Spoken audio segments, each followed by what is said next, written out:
Hey Internet, welcome to the channel. With the release of the new Superman movie, directed by James Gunn and starring David Corenswet, it's impossible not to look back and remember the many actors who've donned the cape of the last son of Krypton. From black and white serials to massive modern blockbusters, each version reflected its time and left a unique mark on the character's history. Some actors defined entire generations, while others had shorter runs, but all helped keep Superman's legacy alive.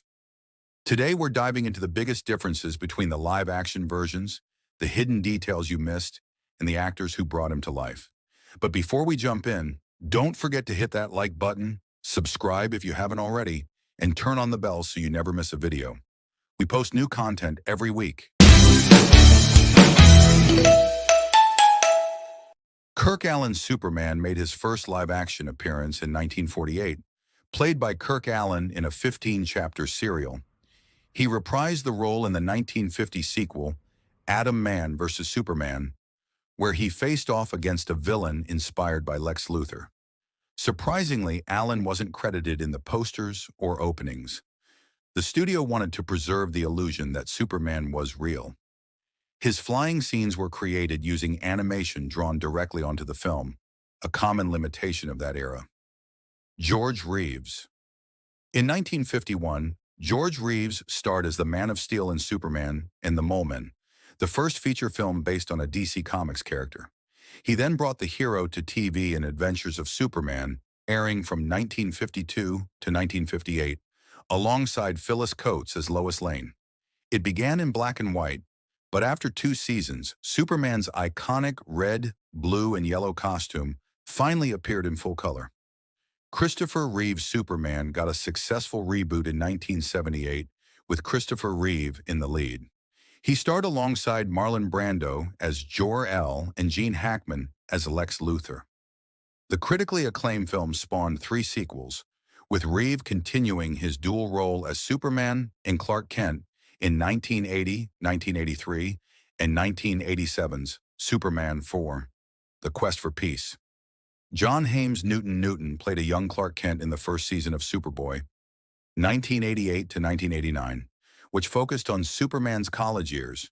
It was DC's early attempt to expand Superman's TV universe post-Reeve. Despite a strong start, Newton was replaced in Season 2 due to contract disputes and creative changes. Gerard Christopher took over from Newton and played Superboy from Seasons 2 to 4, 1989 to 1992. Fans praised his more charismatic portrayal, and he even contributed behind the scenes as a writer and producer on some episodes. Dean Cain starred as Superman in Lois and Clark, The New Adventures of Superman, 1993 to 1997, with Terry Hatcher as Lois Lane. The show focused more on the romantic relationship between Clark and Lois, making it lighter and more accessible to a wider audience. Tom Welling brought a different take to the character in Smallville, which premiered in 2001. He didn't technically play Superman, but rather Clark Kent during his formative years. Over 10 seasons, we followed Clark's journey to becoming a hero. He only dons the Superman suit in the series finale, set years in the future. Brandon Routh in Superman Returns, 2006, Brandon Routh took on a spiritual successor role to Christopher Reeve's Superman. The film portrayed a more introspective and melancholic version of the hero.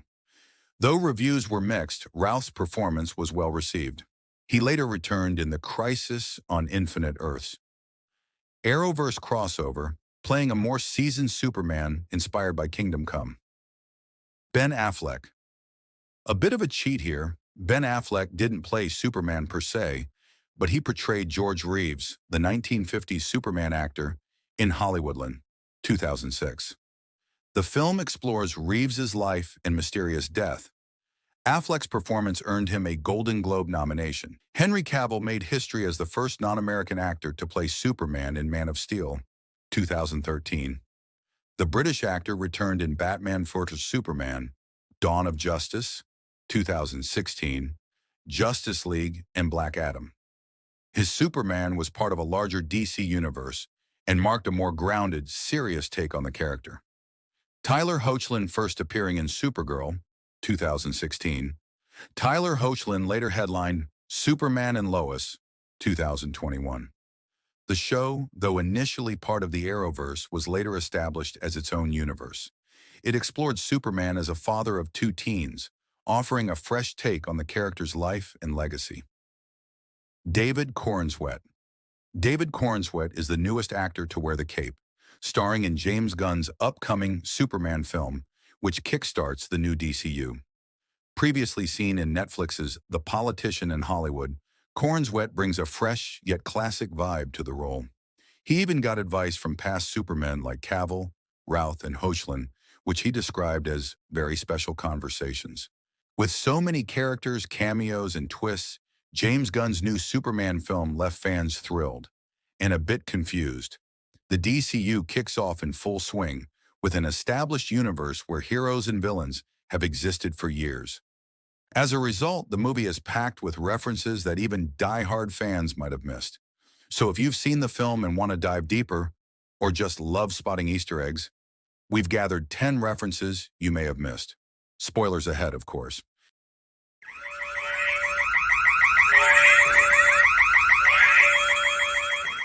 In James Gunn's new Superman movie, audiences finally get to experience the first major piece of DC's full cinematic reboot.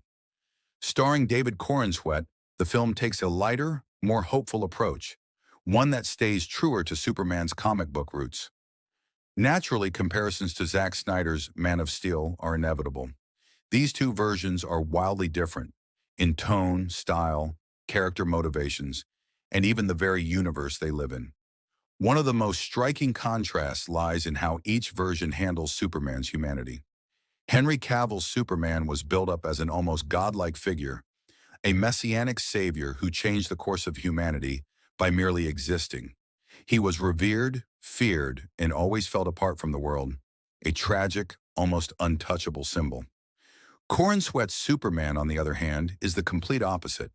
Inspired by his classic comic book roots, Gunn's Superman cherishes all life, from saving a squirrel to gently trying to stop a rampaging kaiju without killing it. His greatest power isn't his strength, but the empathy he developed growing up on Earth. In Man of Steel, Snyder portrayed Superman as the world's first hero, launching the DC universe from scratch. Batman and other heroes were added later. That 2013 film was contained, focusing solely on Superman's origin story and how humanity reacted to this nearly divine presence. Gunn's Superman already lives in a world where heroes like Supergirl and Green Lantern exist, and metahumans have been around for centuries. It's no longer about humanity adjusting to Superman. It's about Superman finding his place among extraordinary beings. While Snyder devoted major screen time to Krypton's culture and collapse, Gunn skips that entirely. The only reference to Superman's origins comes from a holographic message from his parents. There are no opening scenes on Krypton or baby Kal-El being launched into space. The story focuses on the present, not the past. Snyder's version built Krypton as a complex, crumbling civilization, complete with digital consciousnesses, political strife, and Zod as a looming threat. That mythology shaped Kal-El's struggle on Earth. Gunn's film moves away from that legacy, leaving only a dramatic twist. A holographic message reveals that Jor-El and Lara actually sent Kal-El to Earth, not just to survive, but to eventually conquer it, turning Earth into the new Krypton. Lex Luthor exposes this secret in a powerful moment. Stylistically, Snyder opted for realism, showing how the real world might respond to a superpowered alien. His Superman was darker, more introspective, and tied to philosophical and political themes. Gunn, however, fully embraces the fantastical. His Superman battles giant monsters, explores pocket dimensions, interacts with other heroes, and has a loyal canine sidekick, Krypto. It's vibrant, colorful, and packed with comic book energy, including eccentric villains and unexpected allies. The two versions also differ in how they handle Clark Kent. In Man of Steel, Clark barely exists as a reporter. He only joins the Daily Planet at the very end. We never really see him live his dual life. Gunn's Superman changes that. Clark is an active part of the story, working at the Daily Planet, interacting with co-workers, and navigating the challenges of living two lives. Another major difference? Lex Luthor. In Gunn's film, Lex, played by Nicholas Hoult, is the main villain from the get-go. In Snyder's timeline, we don't see Lex until Batman vs. Superman 3 years later. Gunn seems to be setting up a more grounded set of threats before diving into cosmic-level danger. There's also a key difference in the fate of Jonathan Kent. In Man of Steel, Jonathan dies in a tornado, refusing Clark's help to protect his secret. It's a controversial moment, echoing the 1978 Superman film. In Gunn's version, Jonathan survives and even shares an emotional moment with Clark before the film's climax. It's a warmer, more optimistic take. In Man of Steel, Lois and Superman are just getting to know each other. Their romance doesn't fully blossom until Batman vs. Superman, and much of their relationship happens off-screen. Gunn's film picks up with Clark and Lois already a few months into dating, exploring whether their relationship can survive his double life. By the end of the film, their bond is stronger, a central piece of Superman's new phase. Cavill's Superman starts off believing he's the last of his kind. Krypton is gone, and all survivors like Zod are eventually destroyed. That loneliness defines him. Gunn's Superman, meanwhile, already has a Kryptonian dog, Krypto, and by the end is reunited with his cousin Kara, aka Supergirl. From the beginning, he knows he's not alone. Finally, in Snyder's film, Jor-El sends Kal-El to Earth with hope, believing he can inspire humanity to be better. In Gunn's version, Jor-El and Lara's message reveals a darker truth. Kal-El was meant to conquer Earth. That revelation, uncovered by Lex Luthor, flips the traditional Superman narrative on its head and sets the stage for a complex future. And that's it, folks. If you enjoyed the video, don't forget to leave a like. That's how we know you're loving the content. Make sure to subscribe if you haven't already, and feel free to binge our other videos too. Thanks for watching, and see you in the next one.